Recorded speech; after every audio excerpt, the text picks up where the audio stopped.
This is an interesting one. Caught my attention. Now, in this case, they're talking about Los Angeles specifically, but I know for a fact this is not exclusive to Los Angeles. What is going on with the color of cars in 2023? And by that, I mean paint selections and popularity of colors that seemingly had no interest from people a decade ago. But all of a sudden now, it's like, these are the colors people want. And in this case, Jalopnik's kind of making fun of it. I mean, they're just having fun with it, saying drywall colored cars.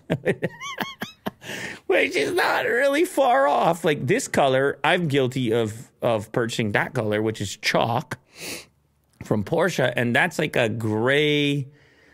They used to call it flat gray. It's a flat, no metallic, no shimmer or reflectiveness, right? It's like the opposite of what people kind of thought of as like a high-end paint at one time. And this is an option that actually costs extra money. Okay. Right? You got to pay a premium for these flat colors. They are hard to paint because you can see imperfections. When you lack reflections, you can see imperfections more easily. Much like when you see like a matte wrap on a car. Sure. Any lump or bump, your eyes can just zero right in, or dirt.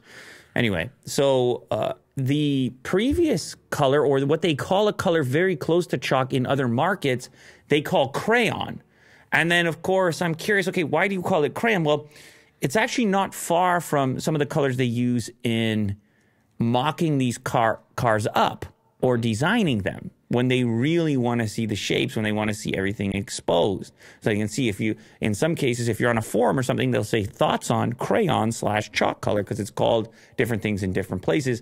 And Will, if you've ever seen a clay model of a car when they're kind of shaping it, it's not exactly this. It's actually, I think it's more clay-like in color, but it's extremely flat. And it's interesting that people want colors seemingly flat and or close to that.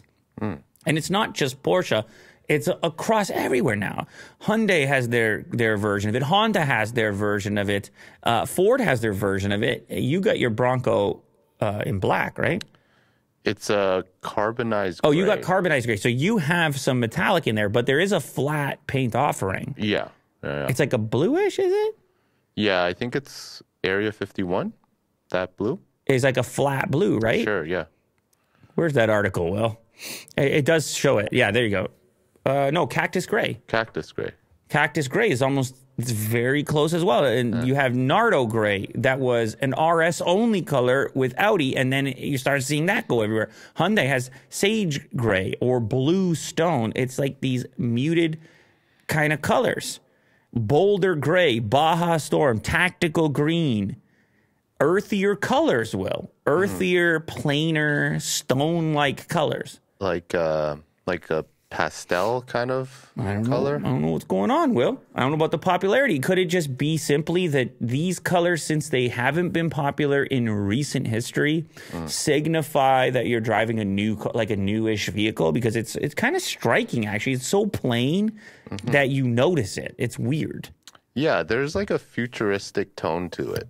Like it's really flat. It's not flashy. It's weird. Just kind of blends into the environment in a way. It's very weird, but it is a trend that I think everyone can agree to. Tesla hasn't done anything yet. This would be an area they'd have to think about with all their new paint shops. But the two new colors that they're putting out, metallic, flashy, that red one is like gradients and things going on in it. It's dark, it's light. It's kind of the opposite of this. So both look nice. Who knows? Yeah.